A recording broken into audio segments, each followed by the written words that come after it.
Are we on the brink of nuclear war? On today's episode of America Unfiltered with James Paskalides, we'll break down everything that's currently happening with the United States' involvement in the Israeli-Iranian conflict. All that and much more coming up on today's episode of America Unfiltered with James Paskalides, starting now. America, we are back, baby. Welcome to another episode of America Unfiltered with James Paskalides. Let's dive right on into everything today. We're going to be talking about Israel-Iran and the United States' involvement in this conflict. I've been speaking out against this for over a week now.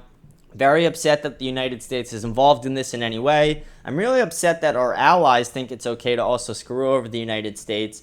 This is something that's been happening a lot recently. The government in Mexico was urging for not just protests, but violent riots to happen in the streets of Los Angeles over deportations. They also push an insane amount of fentanyl over our border and do nothing about the cartels. The Canadian Prime Minister is constantly targeting President Trump, not making it easy on trade with them either. And then now Israel as well. Someone we fund to the tune of $3 billion at a minimum every year went under our nose unilaterally striking Iran, and they started a war that they cannot finish. Nobody should start a war they are unable to finish. You shouldn't start a war that you have to bring in one of your allies to finish, and especially when your ally is someone who doesn't want to be in a war. The majority of Americans do not want any part of this at all. I don't think Donald Trump wanted any part of it. Donald Trump spoke out like he knew it was going to happen the next morning after Rubio put out the statement about it being a unilateral strike. I think Israel went right under Trump's nose, and Trump either had to look like a weak leader who let our allies pull one right out from under him, or Trump had to step in and say, yeah, I knew about it. I'm guessing Trump said he knew about it, but probably didn't really know about it. It is insane that Israel thought it was okay to unilaterally strike Iran to bring the United States into this war. Donald Trump campaigned on no new wars, so most of his voter base is against this. There are some people in the Republican Party who do seem to be really for this. You have the neocons in our government who are pushing for war because that's what they do. They think that war is the correct option, that we need a regime change in Iran, that Israel is the greatest country to ever exist, and that they do nothing wrong against the United States. I don't hate the country Israel, but I just hate the fact that our allies are working against us. We shouldn't be funding countries who are working against us. If we're in talks with Iran over their nuclear program, if we're currently negotiating with them over their nuclear program, why is Israel striking them? Why doesn't Israel let us continue our negotiations? It is so unfair to the United States to just completely go under their nose and bomb Iran. It puts the United States in this position where we're now defending Israeli airspace. We're flying Israeli citizens over to the United States, and Trump has been in the war room for 3 days straight. This is something we haven't seen the entire time Trump has been in office, including in his first term. But Trump has been in the war room for 3 days straight, having strike plans and having war plans brought to him. This is a scary thought, the fact that we might be on the brink of a nuclear war. Iran, they're saying, is building a nuclear bomb. I don't believe they're building a nuclear bomb. I trust Tulsi Gabbard and Tulsi Gabbard's intelligence. Tulsi Gabbard has never done anything to show me that I cannot trust her. She has been one of the most trustworthy people in Trump's cabinet, even since before she was in Trump's cabinet, one of the most trustworthy people in our government. She was a Democrat who switched to the Republican side after she saw how woke policies were ruining the government and ruining the Democratic Party. I respect Tulsi Gabbard an immense amount, and I have no reason not to trust her. But yesterday, Caroline Leavitt gets up to the podium and says that Donald Trump said that we will know within the next 2 weeks if the United States will be involved in this war. Within the next 2 weeks, we will either have made a strike, negotiated a deal, or decided the future escalation of this war. Later that day, Mossad Israeli intelligence announced that 2 weeks from now, Iran will have their nuke ready to launch. Donald Trump and Caroline Leavitt give their timeline of within the next 2 weeks, we'll know our involvement and the future escalation of this war. Shortly after, we get a new update from Israeli intelligence saying, yeah, no, you guys don't really have 2 weeks, because in 2 weeks, their nuke will be ready to fire, and they're going to target you, and they're going to target us. Does this seem like a setup? Does this seem like it's all perfect timing? When the stars align like this, when there's way too many coincidences, the simple answer is usually the most correct. Why is Donald Trump ignoring United States intelligence in favor of Mossad intelligence? It makes no sense to me. Tulsi Gabbard is the head of the National Intelligence Committee in the United States. She runs intelligence in the United States. She has bipartisan support. She's extremely knowledgeable. She has no reason to lie, and she has never shown that she's lying to the American people. But for some reason, Donald Trump is saying she is completely wrong. But Mossad intelligence is correct. So we're going to go off their timeline. We're going to estimate in the next 2 weeks we will be involved in this war. These are scary thoughts as someone who voted for Trump. These are scary thoughts for any American anywhere. I am anti-war, as are most Republicans. There are neocons in our government who I wish we could root out. We saw Tucker Carlson expose Ted Cruz. Ted Cruz didn't even know the population of Iran. He didn't know almost anything about Iran, yet he wants a total regime change of the country. He wants to continuously push these regime changes in the Middle East, even though they don't always work. We forced a regime change in Syria, and now it's run by ISIS. ISIS is a group we created. You can blame Dick Cheney for that one. But there's a lot of problems in the United States that need to be fixed domestically that I'm very upset that we're not, because we're putting our tax dollars towards funding this war with Israel and Iran. I think Israel set us up to be involved in this war. I think the way our allies are treating us is not like allies at all. I think it's time for Donald Trump to reevaluate how he's handled this situation. Before he takes another step into escalating this conflict, Donald Trump needs to get every single United States ally on the phone, one by one, and tell them to get in line. Tell them that if they are going to undercut the United States in any way, if they're going to backdoor us in any way, if they're going to go against our wishes, they are not just not our allies anymore, but they will become our enemies. It is not okay for countries who we fund to the tune of billions of dollars a year out of my tax payments and your tax payments to go and undercut us, take everything Donald Trump said in his campaign about no new wars, throw it away, and drag us into this war with no other way out. If we don't get involved, we're going to eventually see service members die. We're going to eventually see air bases bombed. We're going to eventually see attacks on United States soil through Iran. And it's because we are defending Israel. We are currently shooting down missiles over Israeli airspace. We are currently doing everything we can to supply Israel, evacuate the citizens of Israel, and help Israel. They're our allies, so of course that's what we're doing. But if they're our allies, why did they undercut us? Why is their intelligence undercutting our intelligence? I'd imagine United States intelligence is way better than Israeli intelligence, but somehow Donald Trump is not trusting the American intelligence over Mossad. Why is that? Why are Netanyahu, why is Mossad, why is Israel pushing for this regime change war? They're claiming it's to take out the nuclear program in Iran, that Iran can't have a nuke. If we let Iran have a nuke, it will be the end of the world for everybody. They really are not pushing for taking out the nuclear program as much as it seems. I think they're pushing for a regime change. If they wanted to take out the nukes, they could have talked to the United States about doing strikes. Israel knew they were never going to be able to do it alone. They knew that the only way it would be possible would be with the United States bunker buster bombs. And the bunker buster bombs are not even going to 100% be effective in this scenario. While the bunker buster bombs are amazing, they're dropped from the B-2 bomber way above Iranian airspace where no one would be able to shoot these bombs down. They're supposed to be able to penetrate miles into concrete and rock and dirt in the ground. But they're saying that these might not even be powerful enough. They're saying that there's a chance that we might have to use the N-word, that we might have to hit the nuclear button, that we might have to drop a tactical nuke into Fordo.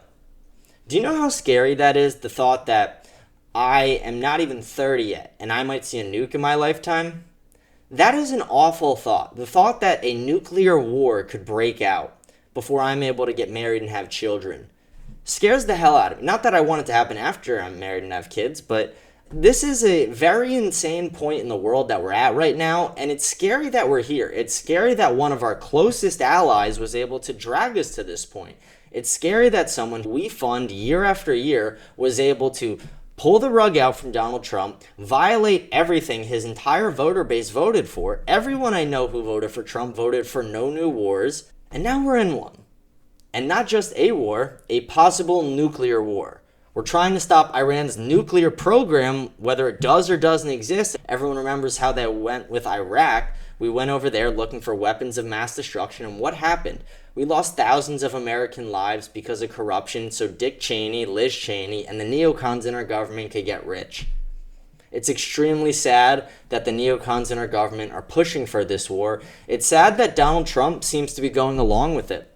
I don't understand if Donald Trump is going along with it to save face, if it's an ego thing, if he doesn't want to be embarrassed on the world stage that one of our closest allies pulled the rug out from under him, or if Donald Trump actually is going along with this because maybe Donald Trump is invested in Israel. Maybe AIPAC has funded Donald Trump in some way. Maybe Donald Trump has a reason to continue to push this war and a regime change in Iran. The same way Ted Cruz takes funding from AIPAC, and countless senators and governors take money from AIPAC, and Kamala Harris took money from AIPAC. It wouldn't be absurd to think that Donald Trump possibly got money from Israeli influence to keep this conflict going or to push this conflict forward.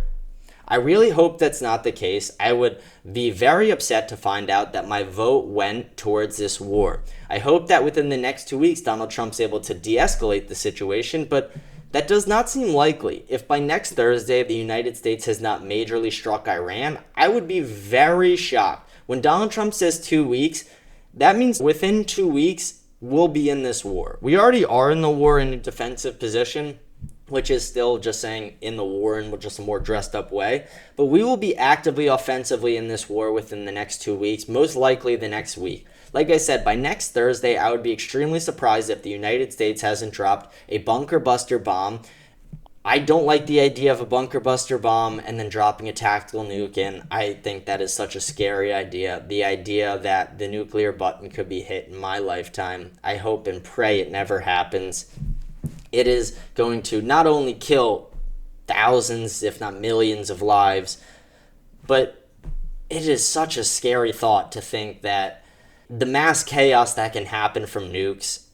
I really hope we're not looking again for weapons of mass destruction, because I don't think we're going to find them. I think all we're doing is setting up more American lives to be lost in another war in the Middle East over a regime change that doesn't necessarily affect the United States.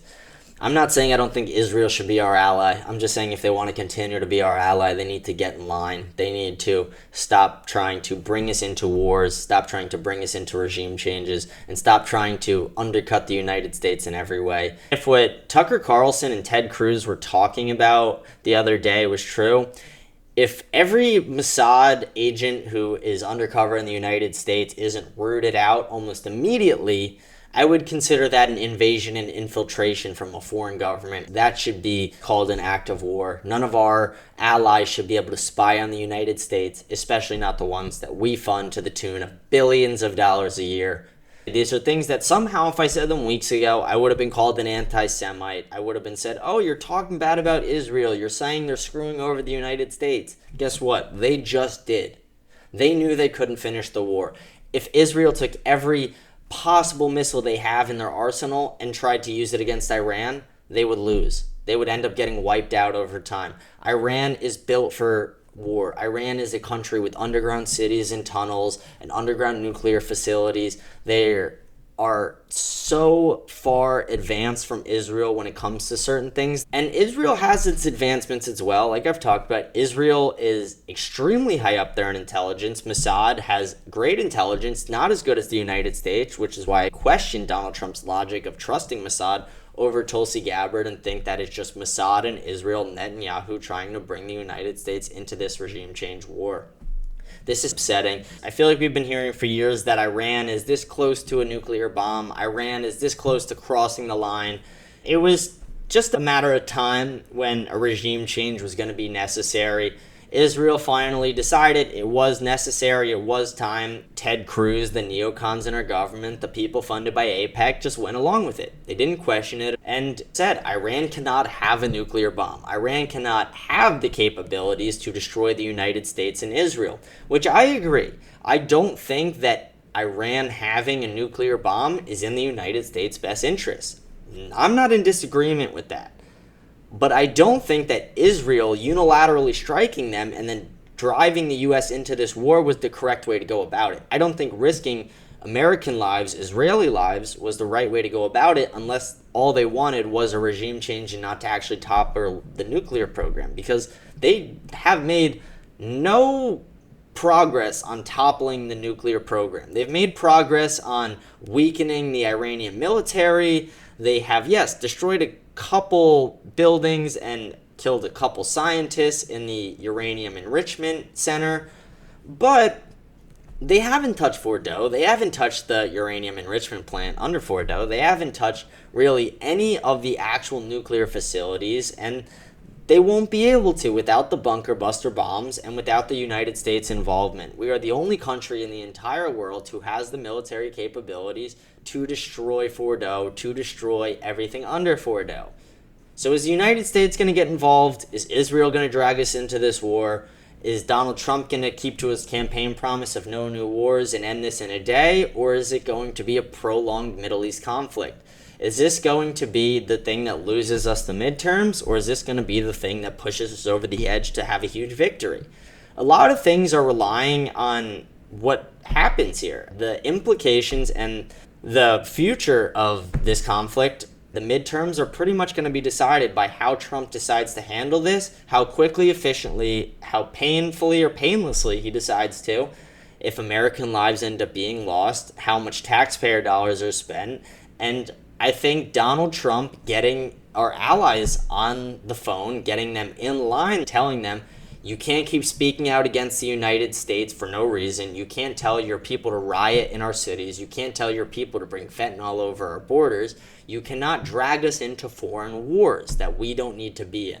The United States has no involvement in the Iranian-Israeli conflict, but now we are involved because our allies brought us here.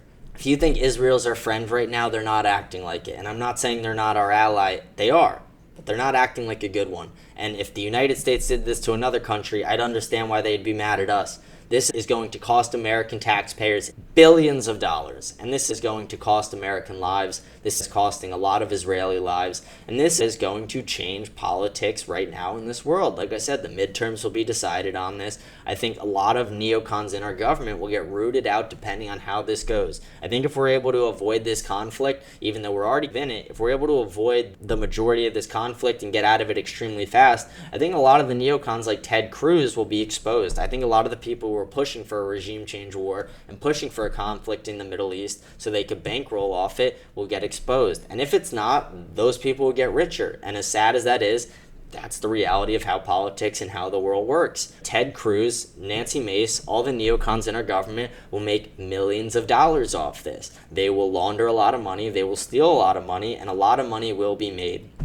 I really hope that we're able to avoid this war. I really hope that we're able to avoid dropping a nuke. I don't think it's likely. I think it's less than a 10% chance that we end up dropping a nuke. But the fact that there's even a 10% chance of us dropping a tactical nuke on Iran, that's not okay in my eyes. I don't ever want to see a nuke be dropped in my lifetime. I don't think Donald Trump needs to be the president to fix Iran to secure his legacy. Donald Trump, your legacy is secured. You don't need to secure your legacy. Bush didn't do it. Obama didn't do it. You don't need to fix Iran. It's not your job. Israel started this conflict. If they want to finish it, let them finish it. But it is not our job to continuously be dragged around the world as everyone's bodyguard and protector.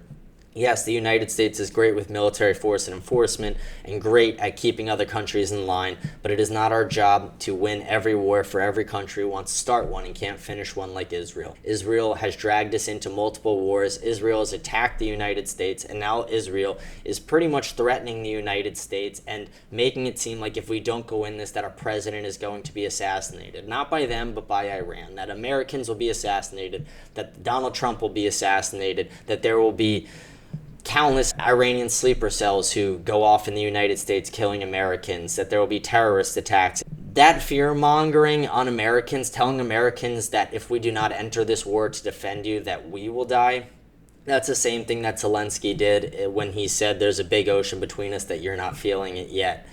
It's not a threat that I'm willing to tolerate. It's not a threat that it's okay. I think every one of our allies needs to get in line, especially Israel right now. Israel should not get another dollar out of the United States until they agree to stop dragging the United States in wars. It is terrible that they are fear-mongering U.S. people, and especially when you think of things like the USS Liberty is what they call a conspiracy theory in the United States, even though it doesn't seem to be much conspiracy theory. There's a lot of proof to show that it happened. To get the United States to enter the Six-Day War to help Israel win, they attacked and sunk one of our ships, killing a lot of Americans. And there are a lot of survivors of this to tell this story. and every time they tell it, they're silenced. Israeli intelligence, Mossad, sunk one of our ships to try and drag the United States into a war over 40 years ago. Now we're getting threats that there will be attacks on American soil.